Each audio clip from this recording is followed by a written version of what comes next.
Hola, ¿qué tal? Bienvenidos al canal de Global Medic 360. Mi nombre es Sebastián Moscoso y yo les voy a hablar acerca de la necroptosis, la piroptosis y la autofagia.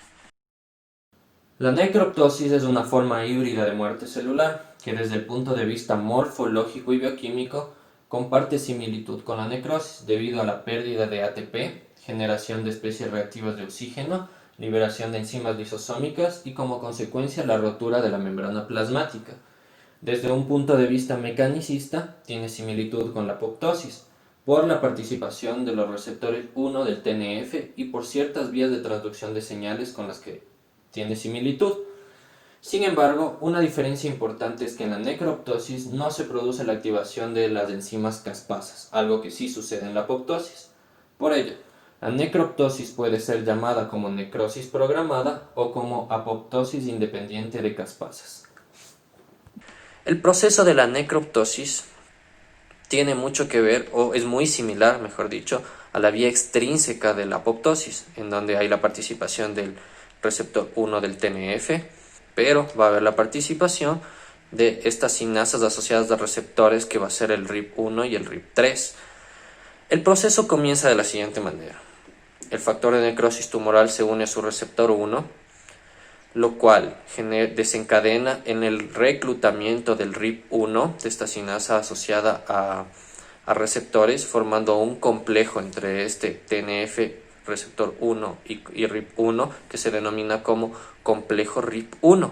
Una vez que se ha formado este primer complejo, se formará un segundo complejo cuando se recluta el RIP3, formando un complejo RIP1, RIP3. En este complejo también cabe destacar que hay la presencia de la caspasa 8. Bien, hasta aquí todo tranquilo. La diferencia entre la necroptosis y la apoptosis es muy simple. En la apoptosis requiere de la activación de enzimas caspasas, mientras que la necroptosis existe una ausencia de activación de las caspasas, en este caso la caspasa 8. Eso es muy importante tomar en cuenta y siempre recordarlo. Si se activa la caspasa, la muerte celular será por apoptosis, pero en ausencia de la activación será por necroptosis, en el cual participa un complejo multiproteico que se denomina como necrosoma, que está conformado por el RIP1 y el RIP3 y por moléculas que hasta el momento están siendo desconocidas. Bien, entonces este necrosoma actuará sobre la mitocondria produciendo alteraciones metabólicas. Las dos principales alteraciones a nivel mitocondrial que va a generar va a ser una disminución del ATP y un incremento en la formación de especies reactivas del oxígeno. Como sabemos, si disminuye el ATP, la célula no puede cumplir con sus procesos metabólicos normales, por lo cual va a haber una degeneración bioenergética y un cese de los procesos metabólicos del funcionamiento normal de la célula. El incremento de las especies reactivas del oxígeno, como ocurre en el proceso de estrés oxidativo, puede llegar a producir peroxidación lipídica. Esta peroxidación lipídica dañará, valga la redundancia, los lípidos de las membranas celulares y de los orgánulos, formando daño en membranas, como mencioné, y edema de los orgánulos, y también aumenta la permeabilidad a nivel de la membrana lisosomal, produciendo el escape del contenido de sus gránulos, que producirán la degradación de macromoléculas celulares. La peroxidación lipídica también, como dije, dañará las membranas y producirá edemas en los orgánulos. Además, las especies reactivas del oxígeno pueden producir oxidación de proteínas, las cuales se pueden llegar a plegar de manera incorrecta y producirá daño del ADN. En consecuencia final de todo esto, se llegará a producir una pérdida de la integridad total de la célula y de sus orgánulos, llevándola a la muerte celular por necroptosis. Puntos claves hasta aquí. La necroptosis, una muerte celular que también se le puede denominar como muerte celular programada independiente de caspasas. ¿Por qué? Por la ausencia de activación de esta. Es un punto muy importante, recordar siempre eso. De ahí, los participantes son el factor necrosis tumoral con su receptor 1, el RIP1, el RIP3 y los complejos que se van a formar a partir de ellos.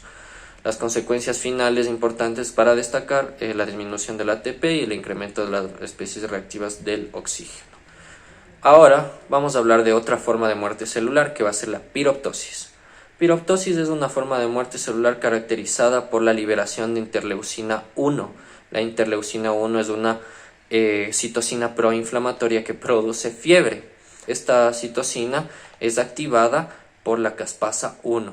A su vez, esta caspasa 1 es activada por el inflamasoma, que es un complejo multiproteico que está conformado por una proteína detectora rica en leucina que se denomina como NLRP3, un adaptador, y la caspasa 1, que pasa de su estado inactivo a su estado activo.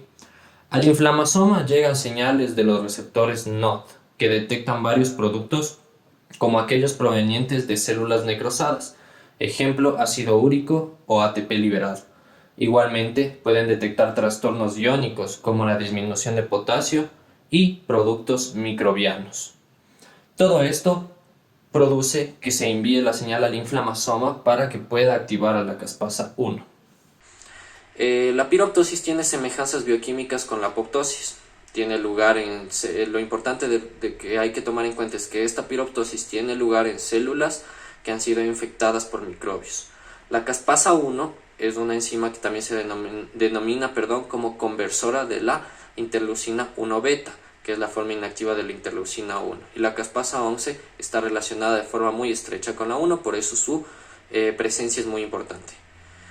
Las consecuencias finales de un proceso de piroptosis van a ser edematización celular, pérdida de la integridad de las membranas y liberación de precursores inflamatorios.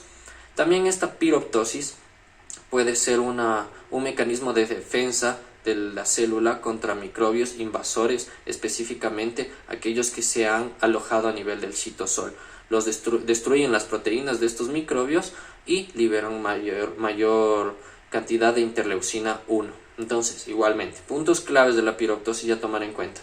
Forma de muerte celular que libera grandes cantidades de interleucina 1, que es proinflamatoria, produce fiebre, y que existe la participación en esta piroptosis de enzimas caspasas, que es la 1 y la 11. A tomar en cuenta también que se producen células infectadas por microbios. Bien, por último hablemos de la autofagia. La autofagia, como su nombre lo menciona, y como en el libro de Robbins, de la patología de Robbins lo menciona, no es más que comerse a sí mismo. Es cuando la célula utiliza sus propios componentes con el fin de proporcionar los nutrientes que le hacen falta o los componentes que necesita. Entonces, en la autofagia se produce la liberación del material citoplasmático hacia los lisosomas para su degradación, y dependiendo del modo en el que dicho material sea liberado, la autofagia puede ser de 3 tipos. La primera, que va a ser la mediada por chaperonas, que se produce una translocación directa hacia el lisosoma mediada por estas proteínas chaperones. La microautofagia. La microautofagia está mediada directamente por el lisosoma, y la macroautofagia, que es la forma principal de la autofagia, en la cual requiere de un secuestro y un transporte de los componentes celulares en una vesícula o vacuola de doble membrana, que es como se denomina, como voy a mencionar posteriormente, autofagosoma. Las etapas de la autofagia van a ser la formación del fagóforo, la elongación de la vesícula, la maduración del autofagosoma, la fusión de este autofagosoma con el lisosoma para formar el autofagolisosoma, y por último la degradación del material. Para la autofagia se han descubierto grandes cantidades de genes. Todos los genes que participan se denominan como ATG. La secuencia, ¿cómo se produce? Puede ser desencadenada por muchos aspectos o por muchas causas. Puede ser de causa fisiológica o patológica. Vamos a tomar un modelo simple, inducido por factores ambientales, como es el caso de la inanición, o por la disminución de factores de crecimiento. En estos casos, estos factores ambientales generan la activación de un complejo que se denomina como complejo de iniciación, que es el encargado de activar la nucleación de la membrana del autofagosoma, es decir, que se produzca el ensamblaje de este autofagosoma. Bien, seguido de esto se produce la elongación de esta doble membrana que es el autofagosoma, para que comience a envolver a todo el contenido de la célula. Para ello va a haber la participación de una proteína, que es la proteína de cadena ligera 3, que se denomina como LC3, es una proteína de cadena ligera asociada a la microtubulina. Después de la elongación viene la maduración del autofagosoma. Después de la maduración, la fusión con el lisosoma y con los endosomas para formar el autofagolisosoma. Finalmente, se libera el contenido de los lisosomas, que contiene hidrolasas lisosómicas, y se desintegra o degrada el contenido de la célula. Como mencioné, la autofagia está relacionada con procesos tanto fisiológicos como patológicos. Y como menciona Robbins, tenemos autofagia implicada con enfermedades. ¿Cómo puede ser el cáncer? En el caso del cáncer, puede participar de dos maneras: como potenciador del crecimiento tumoral o como un mecanismo de defensa contra el crecimiento tumoral. En trastornos neurodegenerativos, como es en el caso del Alzheimer, defectos en la autofagia lo que pueden producir es un aceleramiento en la neurodegeneración. Enfermedades infecciosas como aquellas causadas, por ejemplo, por Shigella o por virus del herpes simple tipo 1, van a ser atacadas por el mecanismo de la autofagia. Y enfermedades inflamatorias intestinales, como por ejemplo mencionamos la enfermedad de Crohn o la colitis ulcerosa, se ha relacionado con polimorfismos de genes que participan en la autofagia. Fisiológicamente, la autofagia es un mecanismo de supervivencia de la célula en condiciones extremas, en la cual la célula puede estar sometida a condiciones como estrés o inanición o carencia absoluta o máxima de nutrientes esenciales o metabolitos para la célula. Sin embargo, también la autofagia participa en la renovación de ciertos orgánulos citoplasmáticos, como por ejemplo el retículo endoplásmico, las mitocondrias, los lisosomas, así como también participa en la desintegración de productos de desecho del metabolismo.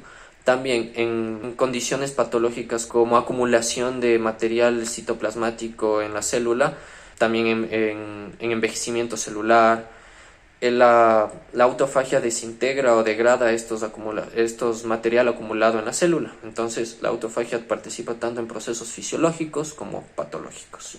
Y bien, es el gráfico para explicar todo el proceso que hemos mencionado. Primero, los orgánulos citoplasmáticos están aquí, como se ve. Los objetivos que van a ser degradados y utilizados en el mecanismo de la autofagia no son registrados de manera aleatoria, y se cree y se ha demostrado y se mantiene una fuerte evidencia de que la participación de la LC3 que mencioné anteriormente es la que marca los objetivos que van a ser degradados para ser utilizados por la célula.